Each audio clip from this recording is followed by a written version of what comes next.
નમસ્કાર મિત્રો, આપણે આજના લેક્ચરની અંદર વાણિજ્ય પત્ર વ્યવહાર અને સેક્રેટરીયલ પ્રેક્ટિસની અંદર ચોથું ચેપ્ટર લઈએ છીએ આવેદન પત્ર, જેને મેમોરેન્ડમ ઓફ એસોસિએશન કહે છે. મિત્રો, ખૂબ જ અગત્યનું ચેપ્ટર છે. આ ચેપ્ટર તમારા OCM વાણિજ્ય વ્યવસ્થાની અંદર પણ ખૂબ જ મહત્ત્વનું છે. તો પહેલાં એ જાણીએ કે આવેદનપત્ર શું છે અને શું કામ એનો ઉપયોગ થાય છે.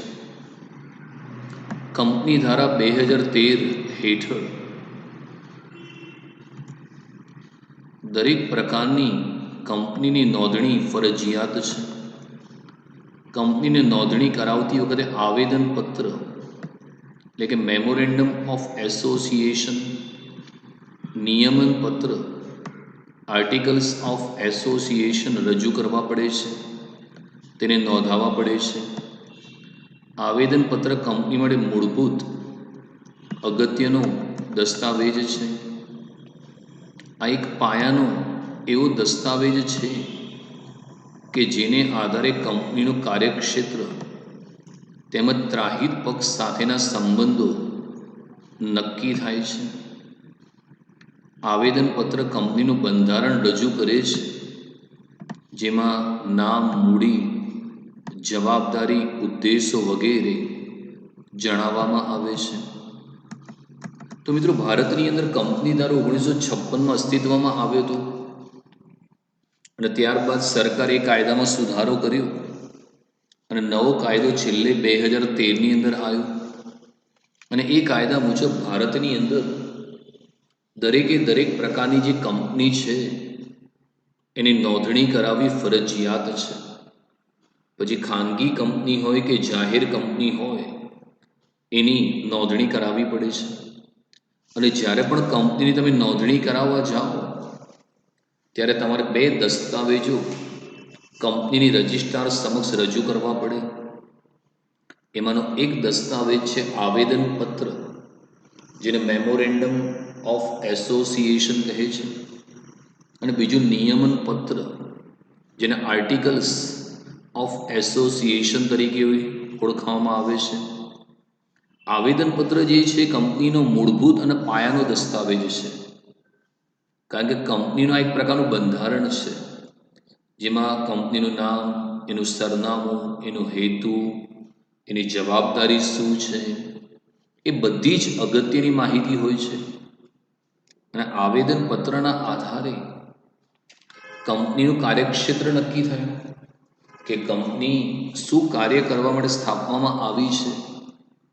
જે ત્રાહિત પક્ષો છે, લેણદાર છે, ગ્રાહક છે, સરકાર છે, એની સાથેના સંબંધો નક્કી કરવા માટે અગત્યનું છે.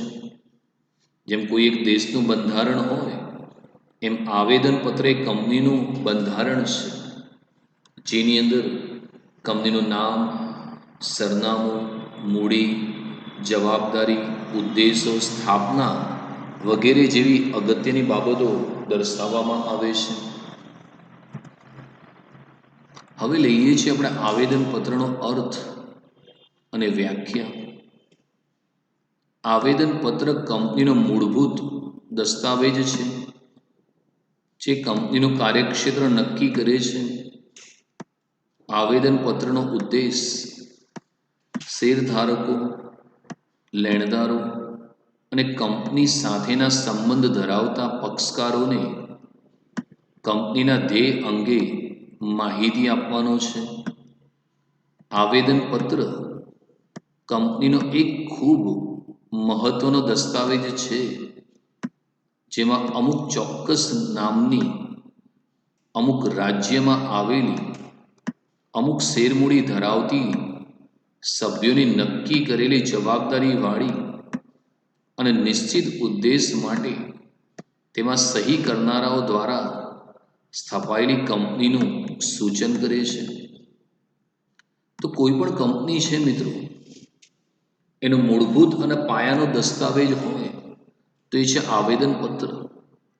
મિત્રો, આ કંપનીનું એક બંધારણ છે, કોન્સ્ટિટ્યુશન છે, જેને આધારે કંપની કયા હેતુ માટે સ્થાપવામાં આવી છે અને કંપની કયા રાજ્યમાં કામ કરશે, એનું કાર્યક્ષેત્ર દેશ પૂરતું છે કે આંતરરાષ્ટ્રીય છે એ પણ દર્શાવવામાં આવે છે.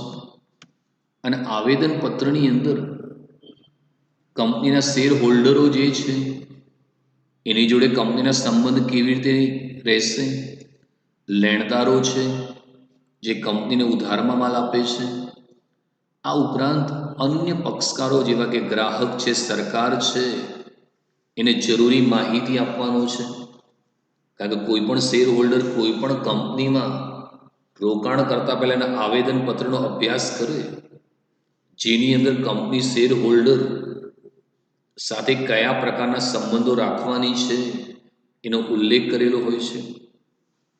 અને મિત્રો, કંપનીના જો સૌથી મહત્વનો અગત્યનો કોઈ દસ્તાવેજ હોય તો એ છે આવેદનપત્ર છે, જેની અંદર કંપનીનું નામ શું રહેશે, તો એક નામની કલમ હોય એમાં કંપનીનું નામ દર્શાવવામાં આવે છે. બીજું કંપનીનું સરનામું, કંપનીની રજિસ્ટર ઓફિસ કયા રાજ્યમાં આવેલી છે. બીજું એક મૂડીની કલમ હોય જેની અંદર કંપનીની મૂડી કેટલા રૂપિયાની રહેશે, શેર કયા બહાર પાડશે, ઇક્વિટી શેર કેટલા, પ્રેફરન્સ શેર કેટલા બહાર પાડશે, અને કંપનીમાં જે સભ્યો છે એની જવાબદારી કેવી રહેશે, મર્યાદિત રહેશે કે અમર્યાદિત રહેશે. બીજો કંપનીનો ઉદ્દેશ શું છે, અને આ ઉપરાંત જે લોકોએ કંપની સ્થાપના કરી હોય એ લોકોએ સહી દ્વારા રજિસ્ટ્રારને કહેવું પડે કે અમે જે પણ માહિતી આપી છે સાચી છે અને અમે જાણી જોઈને કોઈ પણ પ્રકારની માહિતી છુપાવી નથી, તો એ આવેદનપત્રમાં દર્શાવવામાં આવે છે. તો લોર્ડ કેન્સના જણાવ્યા અનુસાર આવેદનપત્ર એ કંપનીનું બંધારણ છે જે કાયદા હેઠળ સ્થપાયેલી કંપનીના અધિકારીઓની મર્યાદા દર્શાવે છે. આવેદનપત્રના લક્ષણોની વાત કરીએ છીએ, characteristics of memorandum of association. તો આવેદનપત્ર શું છે મિત્રો?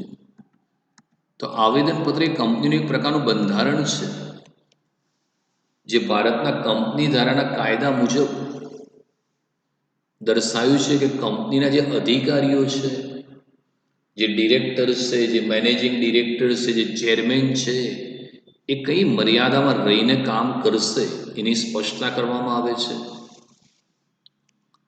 આવેદનપત્રનો ઉદ્દેશ શેર હોલ્ડરો, લેણદાર અને જાહેર જનતાને કંપનીના ધ્યેય વિશે જાણ કરવાનો છે.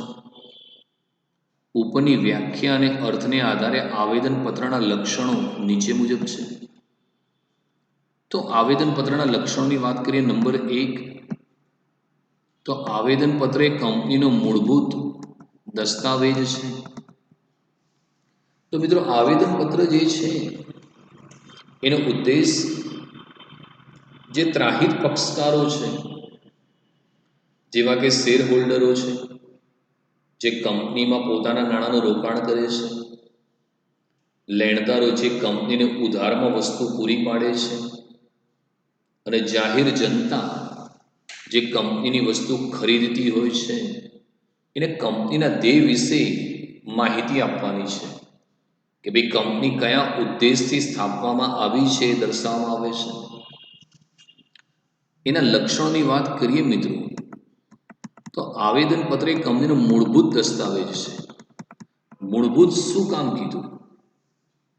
જેમ કોઈ મકાન હોય, એ બનાવતા પહેલા એનો પાયો, એનો ફાઉન્ડેશન તૈયાર કરવામાં આવે છે. એના પર જ મકાનની ઇમારત જણાય છે.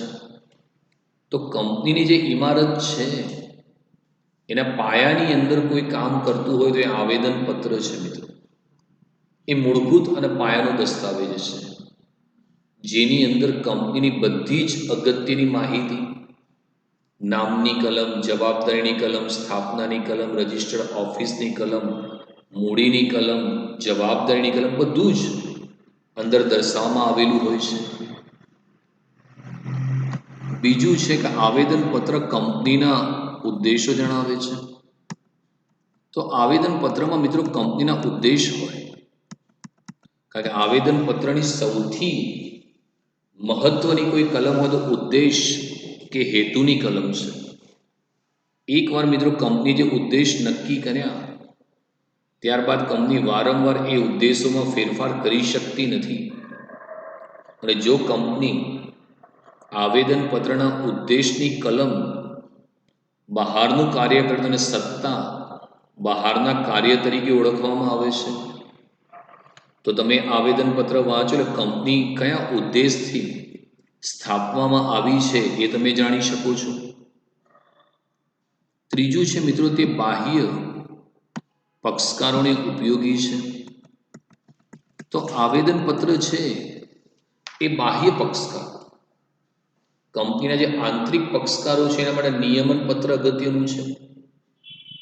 અને બાહ્ય જે પક્ષકારો છે જેવા કે શેર હોલ્ડરો છે, લેણદારો છે, જાહેર જનતા છે, એના માટે અગત્યની માહિતી છે. એની અંદર કંપનીના લગતી બધી જ માહિતી આપવામાં આવી છે.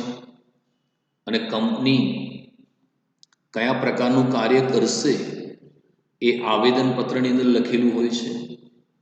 એટલે કંપનીના જો બાહ્ય પક્ષકારો છે એ હંમેશા રોકાણ કરતા પહેલાં અથવા ઉધારમાં વસ્તુ આપતા પહેલાં કંપનીનું આવેદનપત્ર જોશે અને પછી જ વ્યવહાર કરશે. ચોથું છે મિત્રો, આવેદનપત્ર કંપનીના અસ્તિત્વ વિશે અને તેની રજિસ્ટર્ડ ઓફિસ વિશેની માહિતી આપે છે.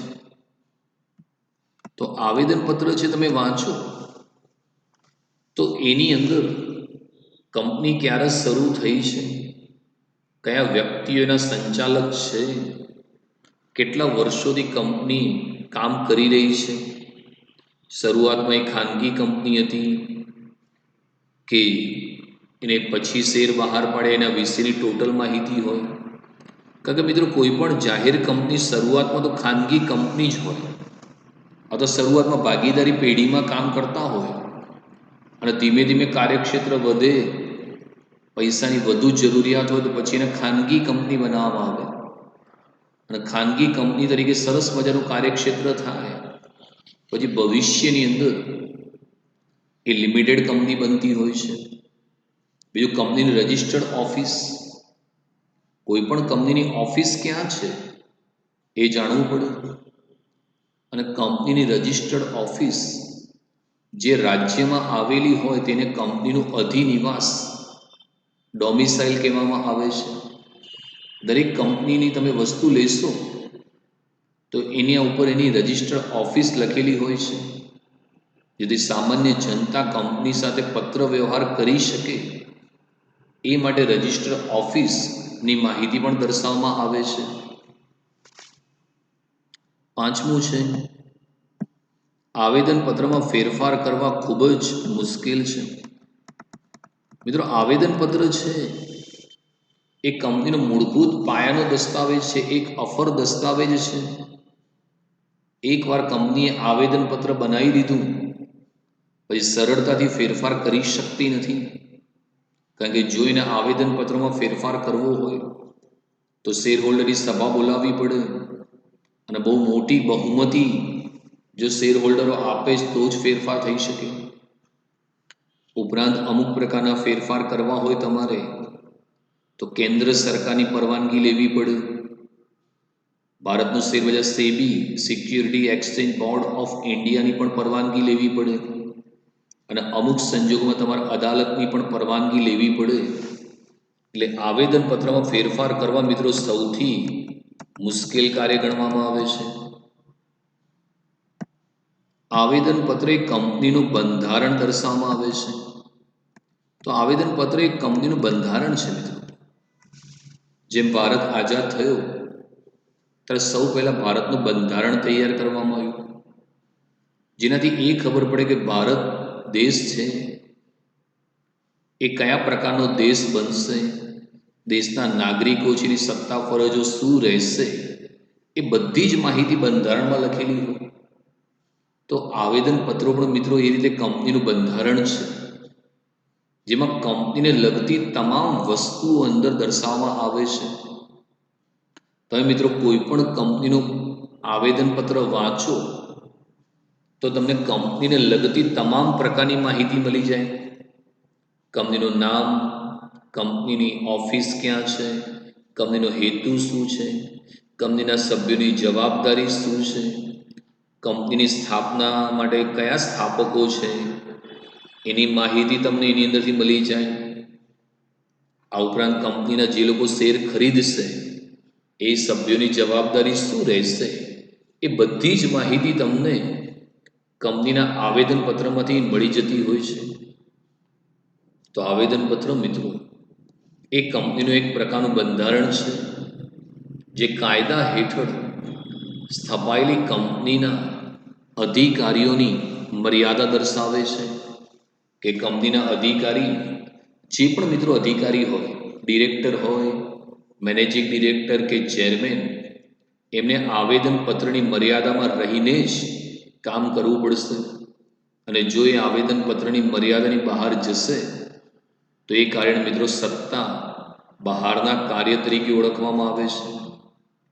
તો એના લક્ષણો આ પ્રકારના હતા. એક આવેદનપત્ર એ કંપનીનો મૂળભૂત દસ્તાવેજ છે. આવેદનપત્ર એ કંપનીના ઉદ્દેશો જણાવે છે. આવેદનપત્ર એ બાહ્ય પક્ષકારો માટે ઉપયોગી છે. આવેદનપત્ર કંપનીના અસ્તિત્વ વિશે, તેના રજિસ્ટર્ડ ઓફિસ વિશે માહિતી આપે છે. આવેદનપત્રમાં ફેરફાર કરવા ખૂબ જ મુશ્કેલ છે મિત્રો.